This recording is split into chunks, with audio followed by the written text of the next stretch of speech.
It seems a long time ago now, but there was a time when beating Sunderland wasn't the impossible chore Newcastle have made it look like in recent years. A 4-1 win at the Stadium of Light in April 2006, in Alan Shearer's last ever game of professional football, was only the second last time Newcastle have won at that stadium. But let's have a look at Newcastle's starting 11 from that game, on a day when Shearer scored his 206th and final goal in Newcastle colours. Shay Given might as well have brought out an armchair and a pipe for the second half that day.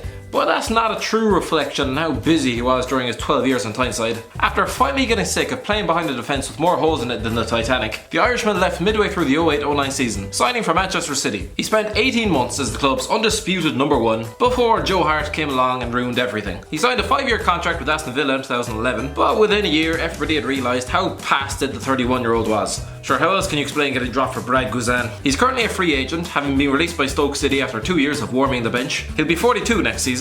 Come on Shay, it's time. Stephen Carr. While Given hangs on to his football career by his fingertips, Stephen Carr actually retired twice. In December 2008, he hung up his boots at the age of 31, with not a single club willing to take him. 3 months later, he went back on that, signing a deal with Birmingham City. He saw out the final 4 seasons of his career at St Andrews, captaining the club to League Cup success over Arsenal, with another Newcastle old boy netting the winner in the final. He currently lives in Spain, where he has a major share in the Sala Group, which owns a range of high-end bars and beach clubs in Marbella, whose clients have been Eva Longoria and KD Price. So it's a bit of a mixed bag really. Titus Bramble. If you thought things couldn't get any worse for Titus Bramble than during his 5 years at St James's Park, where he showed the defensive flexibility of an orange, think again. After somehow managing to outlast 3 managers, despite 52,000 Geordies consistently noticing his inability to perform a defensive block, he lasted just 5 seconds upon Sam Allardyce's arrival in 2007. He signed for Wigan on a free transfer, where his performances improved under Steve Bruce. It was his move back to the northeast, with Sunderland in 2010,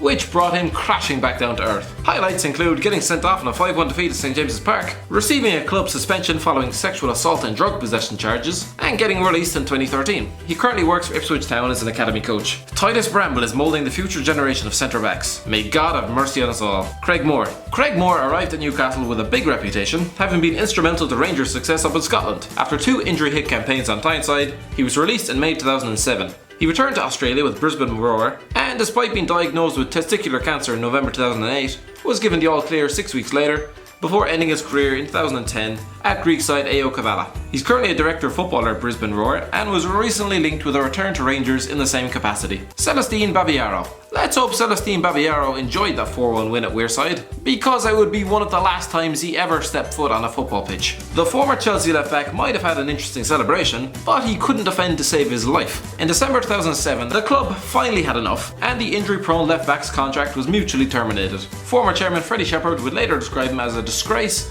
who didn't pull his weight. Babiaro linked up with LA Galaxy the following month. He was released 8 weeks later, with David Beckham probably wondering what the hell the club were thinking. He went on to fail a trial at Portsmouth, although his contracted case of malaria probably didn't help, before retiring in July 2010 at the age of 31. He was declared bankrupt within a year. Alberto Solano. So good they signed him twice. Of course, if they hadn't foolishly tossed him away to Aston Villa in January 2004, then they wouldn't have had to. The fan favourite made a further 81 appearances for the Magpies, scoring 10 goals, before moving to West Ham in 2007 to be closer to his family. Despite a productive season, he was released the following season and became one of the biggest signings in Greek side Larissa's history. He then returned to Peru with Universitario de Deportes, helping the club to a 25th title. If you thought that was the last you'd heard of him, you were wrong. He returned to England in January 2010, linking up with Leicester City, before making his debut against, wouldn't you know it, Newcastle United. He followed Nigel Pearson to Hull City at the end of the season, before finishing his career with a stint at Hartlepool United in League One during the 11-12 season. He's since taken in coaching spells with Newcastle Benfield, Universitario, and Internacional de Toronto.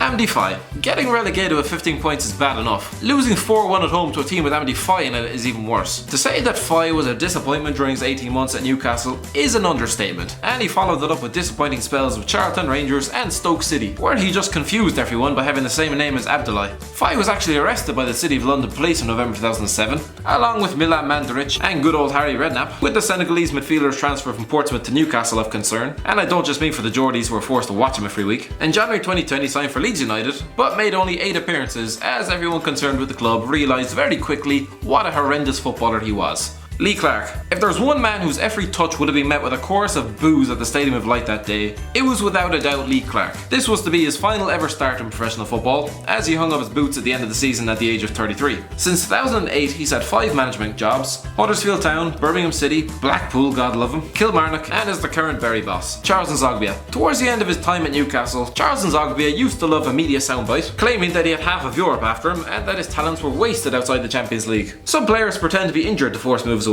others pretend to be offended, with Nzogbia flying off the handle after Joe Kinnear accidentally mispronounced his name. For God's sake, Joe Kinnear would probably get his own wife's name wrong. When the likes of Arsenal, Lyon, PSG and Spurs seemingly forgot to bid for the Frenchman, he ended up at Wigan instead. 3 years later, he earned a move to Aston Villa, where he scored 5 goals across 91 games. He was released upon relegation last summer, and despite a trial at Sunderland, yep, it came to that, 31-year-old still couldn't find a single club to take him on. So much for that Champions League. Kieran Dyer. Kieran Dyer might be best known for attempting to beat up his own teammate a week before an FA Cup semi-final, but there was a very talented individual in there. Capped 33 times by his country, he signed for West Ham in August 2007 for £6 million. 10 days after his debut, he broke his leg in 2 places and missed the rest of the season. He made his comeback in January 2009, but was blighted by further injuries. With 34 appearances across 4 seasons, he was released in 2011, having cost the club around £450,000 for every game he played in. The accountants at West Ham must have been crying into their cereal every morning. Non-existent spells like QPR and Middlesbrough followed before he retired at the age of 33. He's currently a coach at the under-16s at his first club, Ipswich Town, where he no doubt teaches the kids how to skin a defender, fool a goalkeeper, and earn yourself a few extra quid by eating some donkey testicles in a jungle with some famous nobodies. Alan Shearer. Having been poleaxed by Julio Arca after 70 minutes, Sunderland fans might have slightly relished the fact they had ended the Geordie God's career prematurely. Considering they were already 3-1 down, and Shearer's replacement will go on to add a 4th, bit of a hollow victory. Since hanging up his boots in 2006, Shearer has been immortalised in bronze outside St James's Park, being granted the freedom of the city, and works as a high-profile pundit for the BBC, where he has spent most of the last 10 years sticking the boot into his old club. In 2009, he briefly tried his hand at management. 8 games and a relegation were enough to see him return to the comfort of the BBC studio.